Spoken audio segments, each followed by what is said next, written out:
शीघ्र ही राम के जीवन का सबसे दुखद अध्याय आरंभ होगा। अयोध्या का ध्वज मेरे चरणों में होगा।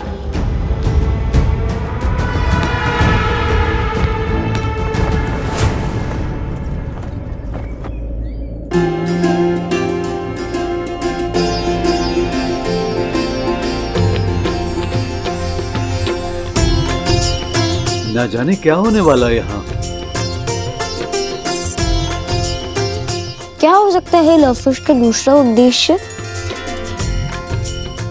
हनुमान जी, इनका क्या उद्देश्य आपको तो ज्ञात ही होगा ना? सब कुछ तो ये ईश्वर जानता है या फिर उसका अंश। आदौ राम तपोवनादि गमनम हित्वा मृगम कंचनम।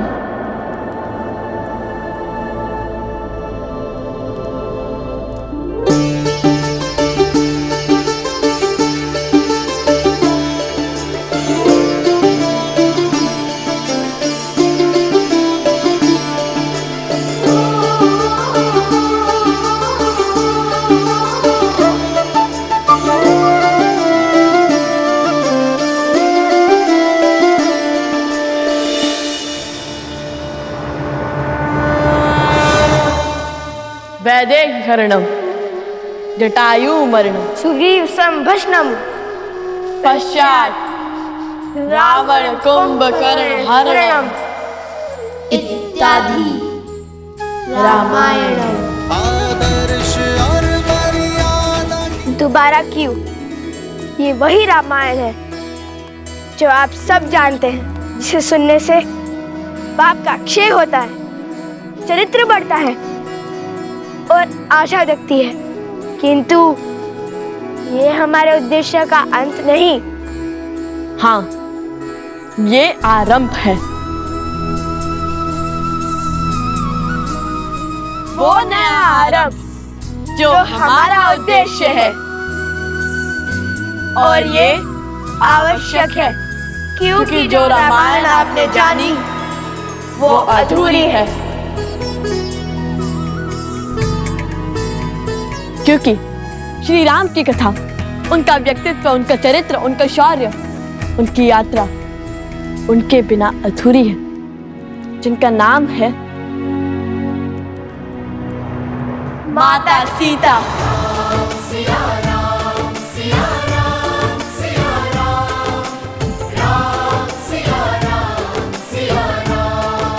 हमारा उद्देश्य था रामायण की संपूर्णता, और आज हम वही करने जा रहे हैं जो रामायण को संपूर्ण करेगी। सीतायन।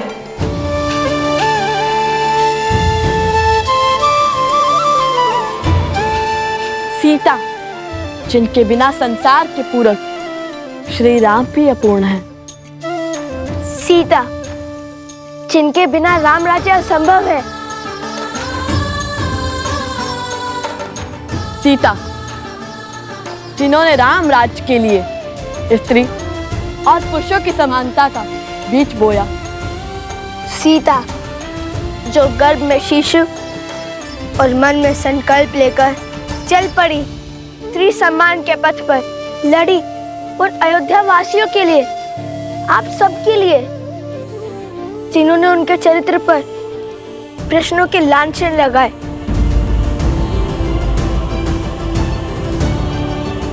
आज उन्हीं का त्याग, उन्हीं की पीड़ा, उन्हीं का शौर्य हम बताएंगे, क्योंकि उनकी कथा के बिना रामायण में न करुणा है, ना लक्ष्य, ना उद्देश्य और ना जन जागरण।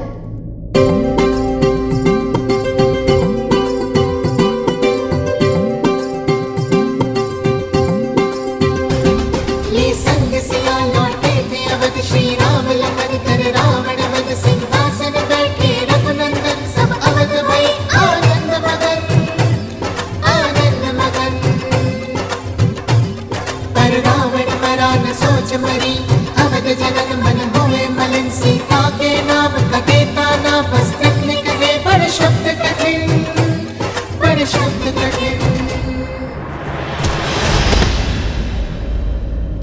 मैं राम नहीं हूँ जो महीनों रावण के घर से आई हुई सीता को अपना लूंगा।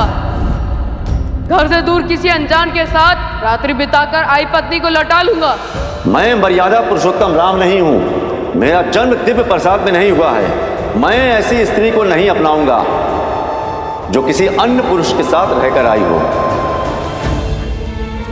जीते जी रावण का जो दाव न जीत सका, राम सिया के संबंध को न बेच सका। मरने के बाद उसकी मलिन सोच का प्रहार सिया राम के प्रेम को न मोड़ सका। जिसके आगे हारा दशानन, भय लालच ना कर सका खेला। तिनके को बना कवच अस्तित्व का, वार पाप का जिसने झेला।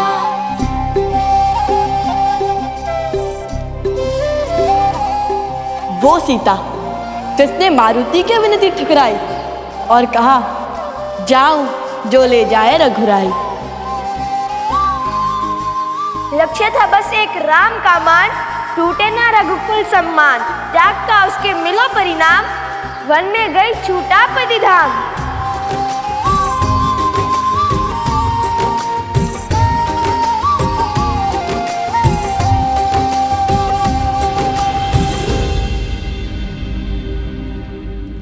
जिसकी अग्नि परीक्षा पर नतमस्तक सारे देव हुए, चरित्र पर लेके उसकी शंका अवध के सभी सिर खड़े हुए। फिर करने पूरा स्वप्न राम राज्य का, सिया राम ने सहा विहा का दंश।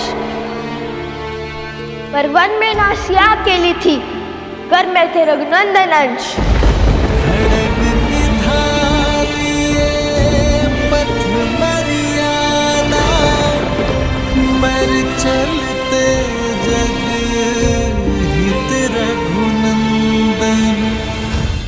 हर पीड़ा हर दंश को सहकर राम की रानी भई सन्यासी। वही जन्मी संतान राम की, परिचय खोकर किया धर्म पालन। राम के अंश को राम बनाया, राम का आदर करना सिखाया। तेरा मायन का उन्हें ज्ञान पूरा किया कर्तव्य महान। पुत्र रहे पिता से अनजान, जाने ना वध ना जाने राम। सीता बिना कहाँ राम कथा, सीता बिना कहाँ राम कथा।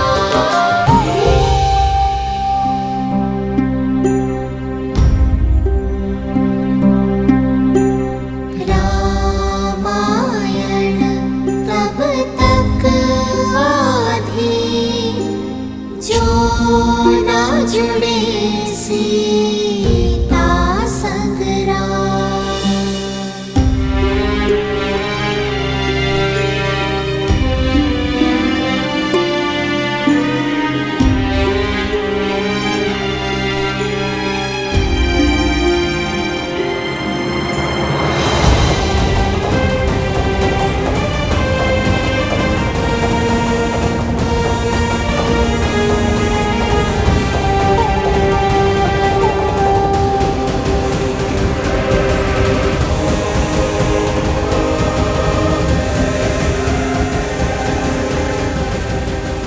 मुझे क्षमा कर दीजिए महाराज, मुझे क्षमा कर दीजिए महाराज। न जाने हमारी सोच पर किस असुरी शक्ति की माया गिर गई थी, जो स्त्रियों को तुच्छ समझने लगी थी और पुरुषों से उनको नीचे गिनती थी। उसी शक्ति के प्रभाव में आकर महाराज मैंने देवी सीता पर संदेह किया। इतना ही नहीं, मैंने उनके चरित्र पर प्रश्न चिन्ह भी उठाया महाराज। मुझे क्षमा कर दीजिए महाराज। आप जैसे शासक न पहले कभी हुए हैं ना आगे होंगे। अपनी प्रजा की एक पुकार पर अपनी पत्नी से वियोग का निर्णय ले लिया आपने। आप साधारण नहीं है प्रभु। हम ये सत्य क्यों नहीं देख पाए, क्यों नहीं समझ पाए? हमें क्षमा कर दीजिए प्रभु। किंतु अब सत्य सम्मुख आ रहा है। देवी सीता का त्याग और समर्पण लोगों को आभास हो रहा है। एक महलों की महारानी कैसे रह रही होंगी इतनी विपदाओं में। जिस स्त्री का चरित्र सर्वोत्तम होता है वो ही संकटों के ऐसे घोर भवंडर को काट सकती है। हमारे कारण सिया राम पृथक हुए। हम क्षमा प्रार्थी हैं प्रभु, हमें क्षमा कर दीजिए। हे प्रभु, जैसे आप दोनों भिन्न हुए थे वैसे एक हो जाइए प्रभु। महाराज, अब हम आपसे विनती करते हैं कि देवी सीता को पुनः अयोध्या ले आइए। हम उनके चरणों में गिरकर उनसे क्षमा मांगना चाहते हैं महाराज। उनके चरणों में गिरकर हम उनसे क्षमा मांगना चाहते हैं। हाँ प्रभु, महारानी को पुनः अयोध्या ले आइए। सिया राम जय जय राम।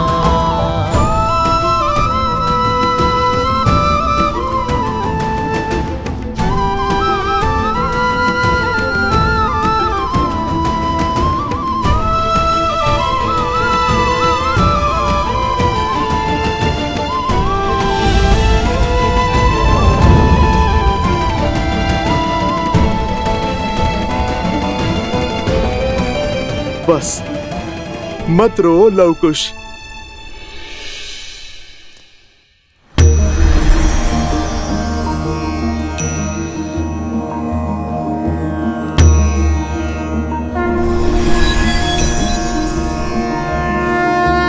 नमन भगवान।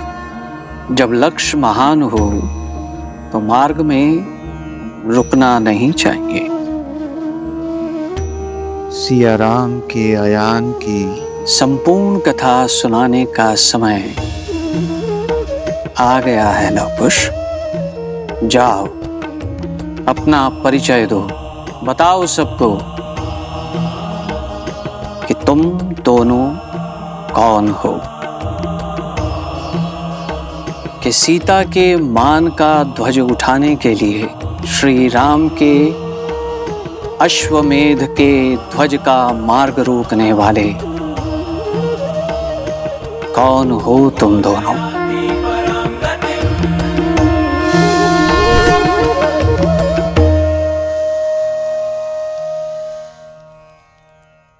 धन्य है त्रिकालदर्शी भगवान वाल्मीकि।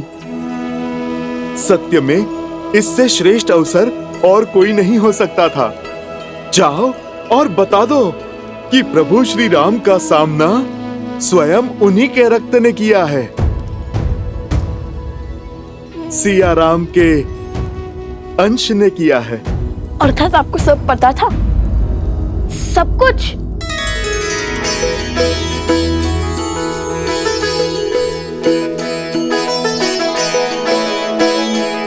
मैं तो बस सेवक हूँ प्रभु श्री राम का, और वो काज मैं कभी भी नहीं होने दूंगा जो मेरे प्रभु श्री राम और उनके परिवार के विरुद्ध जाए। जो सत्य तब ना समझा वो अब समझ आया है कि क्यों भगवान वाल्मीकि ने मुझे आज ही के दिन तक चुप रहने के लिए कहा था। मुझे क्यों रोके थे वो?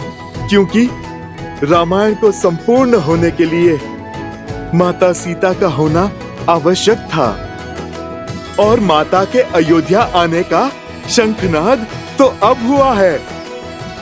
अब बताइए, अयोध्या के कुल के वंशज इस कार्य को कैसे आगे ले जाएंगे और कैसे इसे संपूर्ण करेंगे?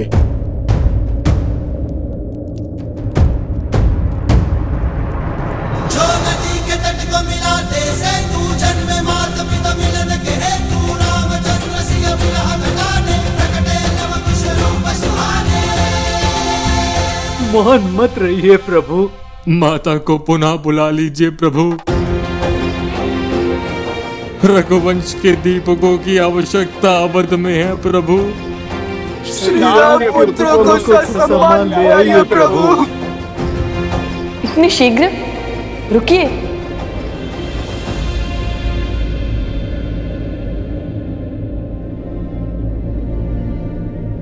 अभी सीतायन समाप्त नहीं हुआ है।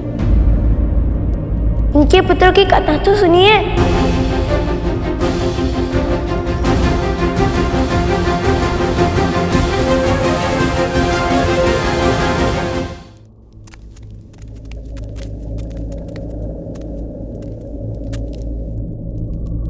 सीता के गर्भ में रघुवंशी है, इसका भान श्री राम को था, किंतु वो एक नहीं 2 बालक हैं, इसका किसी को ज्ञान न था।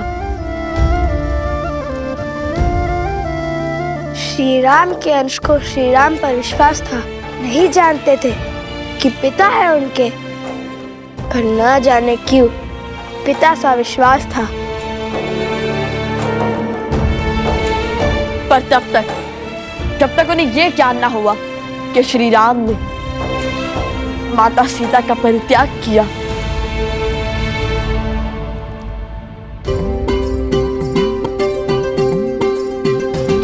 जब जानी सीता की पीड़ा, भक्ति को संशय ने घेरा, प्रण कर बैठे सिया राम मिलन का, शंख युद्ध का था भूखा।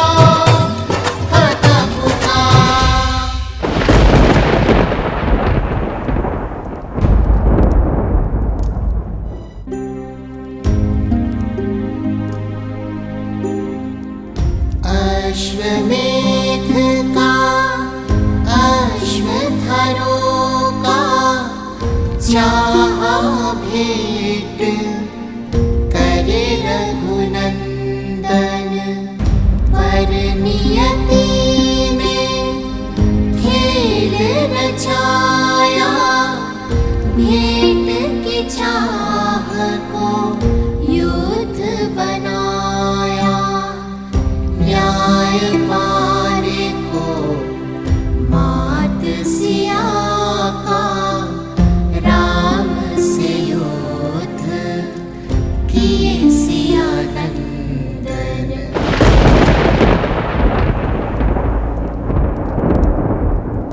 हो पूरी ये रामायण, हो फिर सिया राम मिलन, पाने पिता माँ का सम्मान, पिता से लड़े हम नंदन राम, पिता से लड़े हम नंदन राम, पिता से लड़े हम नंदन राम।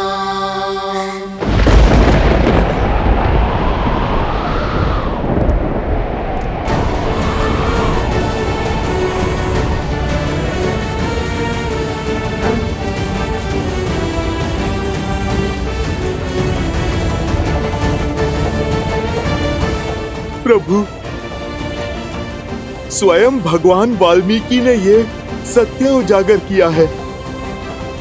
लवकुश सिया राम के पुत्र हैं।